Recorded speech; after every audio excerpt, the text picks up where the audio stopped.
Bonjour, bienvenue à cette deuxième vidéo sur le petit catéchisme de Martin Luther. Aujourd'hui, je vais vous révéler la clé pour comprendre la Bible. Cette clé vous sera très utile dans l'étude des vérités fondamentales de la Bible.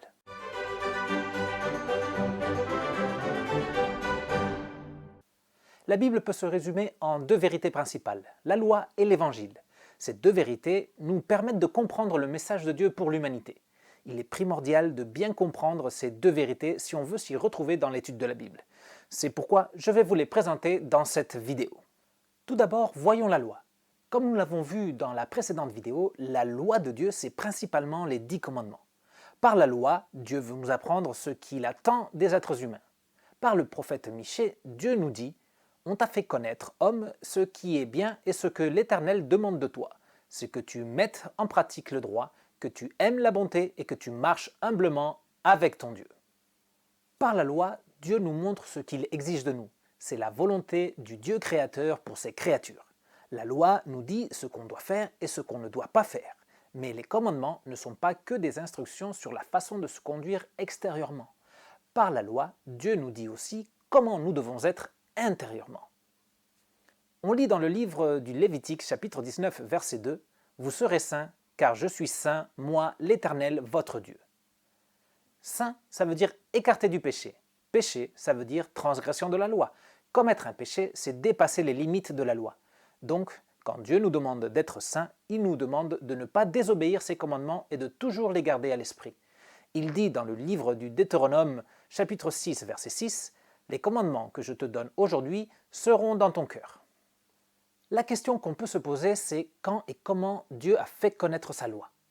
Vous savez sûrement que Dieu a donné sa loi à Moïse sur le mont Sinaï, mais ce n'est pas la première fois que Dieu a fait connaître sa volonté aux êtres humains. Et il n'a pas révélé sa volonté qu'au peuple d'Israël.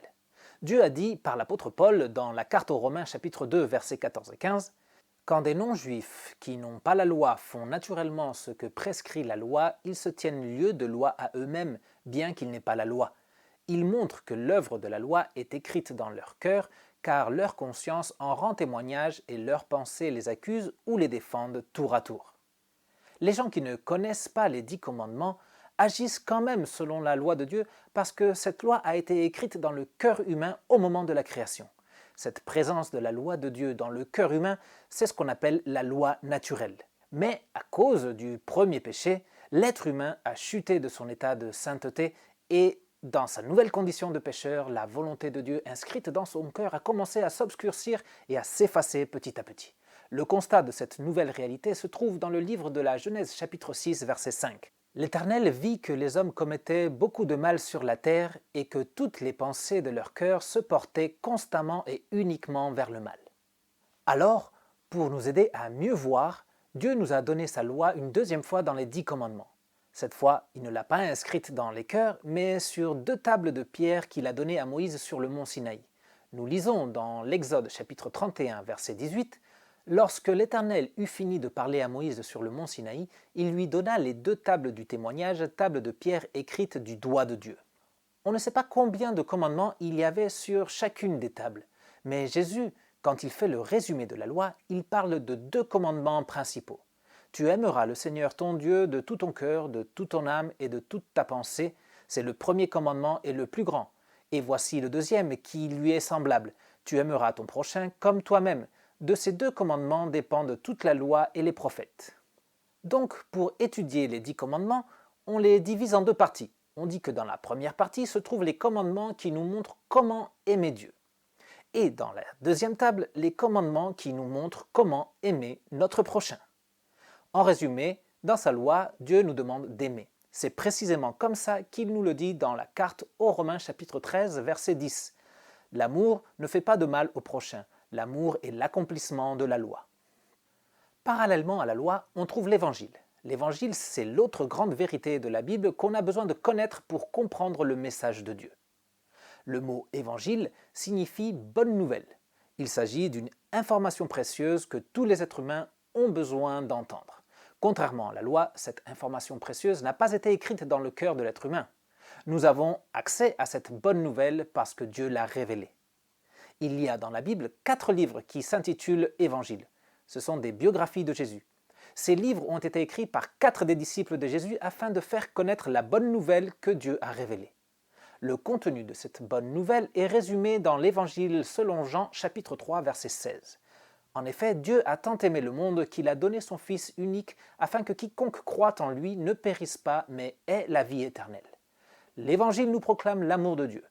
La bonne nouvelle, c'est que Dieu nous aime, qu'il aime le monde qu'il a créé, qu'il aime toute l'humanité sans exception, même si celle-ci a sombré dans le péché. Dieu a aimé le monde à tel point que pour le sauver, il a donné son Fils. Le Fils de Dieu, c'est Jésus-Christ, et la bonne nouvelle, c'est que Jésus-Christ, le Fils de Dieu, est venu au monde pour nous sauver par sa mort. En envoyant Jésus pour nous sauver, Dieu nous a démontré qu'il nous aime énormément. L'Évangile nous annonce aussi la grâce de Dieu. On peut définir la grâce de Dieu comme un cadeau que Dieu nous fait sans que nous l'ayons mérité. On ne mérite rien de Dieu. On est des pécheurs. On dépasse souvent les limites de ses commandements et on ne peut pas prétendre son aide. Mais la bonne nouvelle, c'est que Dieu a eu pitié de nous et qu'il nous pardonne gratuitement par la mort de Jésus-Christ à notre place. La bonne nouvelle, c'est que Dieu nous donne en cadeau la vie éternelle. L'Évangile nous laisse une promesse précieuse, une promesse qui est faite à ceux qui croient en Jésus, le Fils de Dieu. Ceux qui croient en Jésus ont la vie éternelle. Il ne s'agit pas d'une récompense, mais d'un cadeau de Dieu.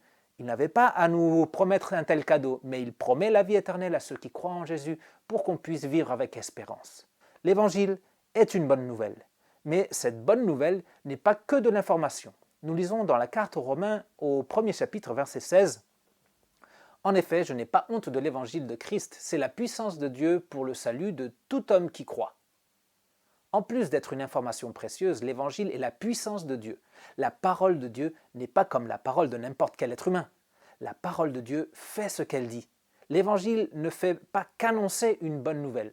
En même temps qu'il nous annonce la grâce de Dieu en Jésus-Christ, elle nous donne la foi en Jésus-Christ et elle nous accorde le cadeau de la vie éternelle. C'est incroyable jusqu'où va l'amour de Dieu. On a donc vu les 2 grandes vérités de la Bible, la loi et l'évangile. Mais on les a vues séparément. On va prendre le temps de les comparer. La loi nous dit ce qu'on doit faire et ce qu'on ne doit pas faire. L'évangile est complètement différent. Il nous apprend ce que Dieu a fait pour nous et ce qu'il continuera de faire pour notre salut. La loi nous montre la colère de Dieu à cause du péché. L'évangile, par contre, nous donne la bonne nouvelle de l'amour et de la grâce de Dieu. L'évangile nous dit que Dieu a envoyé son Fils au monde pour sauver les pécheurs et que nous avons un Sauveur qui nous délivre des conséquences du péché. La loi exige, menace et condamne. L'Évangile, quant à lui, promet, offre et accorde gratuitement le pardon et la vie éternelle. Il y a aussi une différence par rapport à ce que ces 2 vérités de la Bible produisent en nous. Quand l'être humain entend la loi, il se met en colère contre Dieu et rejette sa loi. La loi ne peut pas nous rendre meilleurs devant Dieu. On dit que la loi nous tue. L'Évangile a un effet complètement différent. Quand on entend de l'Évangile que Dieu pardonne les péchés et qu'il donne gratuitement la vie éternelle, on se réjouit et on se sent réconforté. Dieu crée la foi dans le cœur de l'être humain. L'Évangile ne tue pas, il donne la vie. Alors, puisque la loi et l'Évangile sont différents, on peut se demander pour qui a été donnée la loi et pour qui l'Évangile. La loi doit être entendue par ceux qui ne reconnaissent pas leurs péchés ou ceux qui ne savent pas encore qu'ils sont des pécheurs perdus et condamnés. La loi doit être annoncée aux pécheurs afin de provoquer de la repentance. L'Évangile et son message de pardon doit être entendu là où la loi a déjà fait son travail. L'Évangile doit être annoncé à ceux qui reconnaissent déjà leurs péchés, à ceux qui ont peur de la colère de Dieu et qui voudraient se débarrasser de leurs péchés. Ceux qui sont dans cette situation doivent être réconfortés par l'Évangile.